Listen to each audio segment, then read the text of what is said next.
Hi. So ఒక relation కావచ్చు, లేకుంటే యూనో అంటే ఒక మ్యారేజ్ కావచ్చు, లైక్ అంటే నేను చెప్పేది అరేంజ్డ్ కావచ్చు, మ్యారేజ్ అని వాటెవర్. సో ఇక్కడ ఏంటంటే ఫస్ట్ ఒక ఇద్దరు వ్యక్తులు వెన్ దే కమ్ టుగెదర్, వాళ్ళలో ఇష్టాలు కానీ అవన్నీ కూడా first they won't expose all the things. ఎందుకంటే ఇప్పుడు ఫర్ ఎగ్జాంపుల్ మనము ఒక పెయిర్ ఎక్కడైనా హోటల్కి వెళ్ళింది అనుకుందాం, అంటే వెళ్ళారనుకుందాం. అక్కడ ఏమవుతుంది, నీకేది ఇష్టం అన్నప్పుడు మొదట్లో ఏమంటాం, వాట్ ఎవర్ యు ఆర్డర్ అంటాం.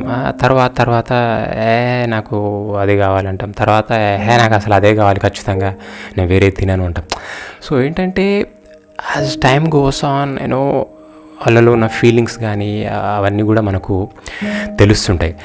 సో కొంతమంది ఏంటంటే ఒక రిలేషన్లో ఉన్నప్పుడు ఆ సిచ్యువేషన్కి తగ్గట్టు కొన్ని వాళ్ళలో బయటపడుతుంటాయి అన్నమాట. But when they go further and further అప్పుడు హౌ దే బిహేవ్. ఇప్పుడు మనము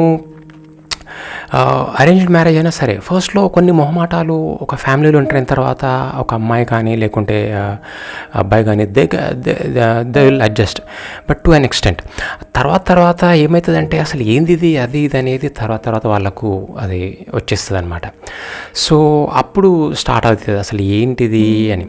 మరి అప్పుడు కూడా ఇఫ్ దే సార్ట్ అవుట్, వాళ్ళు మనము ఇట్లా చేసుకుందాము, కొద్దిగా అడ్జస్ట్ చేసుకుందాము, అట్లా అంటే మనకు వచ్చిన ఏదైతే ప్రాబ్లం ఉందో దాన్ని ఇట్లా మనము మెల్లగా చేసుకుందాము. పూర్తిగా నువ్వు మారమని కాదు, పూర్తిగా నేను మారాలని కాదు, బట్ ఇద్దరము ఒక మధ్యలో ఒక మీడియాని గీసుకొని దెన్ విల్ ప్రొసీడ్ అవుట్ అని అట్లా అనుకునేది అది వేరే ఉంటుంది. అండ్ ఇన్ రిలేషన్లో అంటే వాళ్ళు పెళ్లి చేసుకోలేదు, but they are going in a relation and కలిసి ఉండాలి అనుకుంటుర్రు ఫర్దర్గా కూడా. అట్లాంటప్పుడు కూడా ఈ చిన్న ప్రాబ్లమ్స్ అవి వచ్చినప్పుడు అంటే as time goes on they come out. నేను చెప్పేది ఏంటంటే ఫస్ట్లోనే రాదు, బట్ యాజ్ ఎ గోస్ అంటే ఒక్కొక్క సిచ్యువేషన్లో ఒక్కొక్క టైప్ ఆఫ్ బిహేవియర్ అనేది మనకు బయటపడుతుంటుంది అనమాట ఎవరైనా. అంతే కాదు, ఇప్పుడు డబ్బులు ఉన్నప్పుడు they don't think anything about money and everything goes smooth. But when they run out of money and అప్పుడు నువ్వేం చేయట్లేవా అని తననొచ్చు, లేకపోతే నువ్వు చేయట్లేదు, నువ్వు ఎక్కువ ఖర్చు చేస్తున్నావేనో, ఇట్లాంటివి రకరకాలుగా మనకు, లేకుంటే ఏదైనా వస్తువుకు నువ్వు ఎక్కువ పెట్టినవనో, లేకపోతే వాటెవరనో. సో ఇట్లాంటివి వచ్చినప్పుడు మరి అవతల వ్యక్తి అవును సరే ఖర్చు అయింది, సరే హౌ టు రికవర్ అండ్ మనం మళ్ళీ ఎట్లా నెక్స్ట్ టైం ఇట్లా చేద్దాము, దాన్ని తగ్గించుకుందాము అని అనుకునేది వేరే ఉంటుంది. And they go on fighting, ఇంకా అంతే మీరు ఇంతే, అంటే నువ్వు ఇంతే అని ఇట్లా అనుకోవడము అండ్ కంటిన్యూస్గా అపార్థాలు చేసుకోవడము అనేది ఇట్స్ డిఫరెంట్ థింగ్.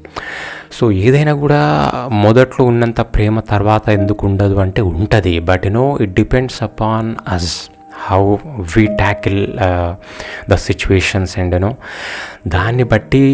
ఒకటి ఏంటంటే అండర్స్టాండింగ్ అంటే ఓపిక కొంచెము ఉండి ఏదో మనం చేసుకోవాలి. ఎందుకంటే మనము ఒకరికంటే ఒకరు ఉండాలి అనుకుంటున్నాం కాబట్టి ఇవన్నీ కూడా మినీ సిల్లీ థింగ్స్ అనేసి వదిలేయాలంటే మనం we have to come together and only then the relation stands. అంతేగాని ఒకటేసారి అయితే మనిషి గురించి పూర్తిగా తెలియాలంటే మాత్రం నువ్వు జస్ట్ 1 వీక్లో నువ్వు మొత్తం చెప్పినా కూడా నా గురించి, లేకపోతే అవతల వ్యక్తి గురించి మనం అంటే ఐఎమ్ సారీ ఇప్పుడు నేను చెప్తున్నా నా గురించి మొత్తం చెప్పిన తర్వాత కూడా నా బిహేవియర్ మళ్ళీ ఆ టైంలో చేంజ్ కావచ్చు. అదే అంటే ఇప్పుడు నా గురించి నేను ఇంట్రడక్షన్ మొత్తం ఇచ్చేసిన 1 or 2 డేస్లో, but when the real situation comes how I behave అనేది ఇట్ డిపెండ్స్.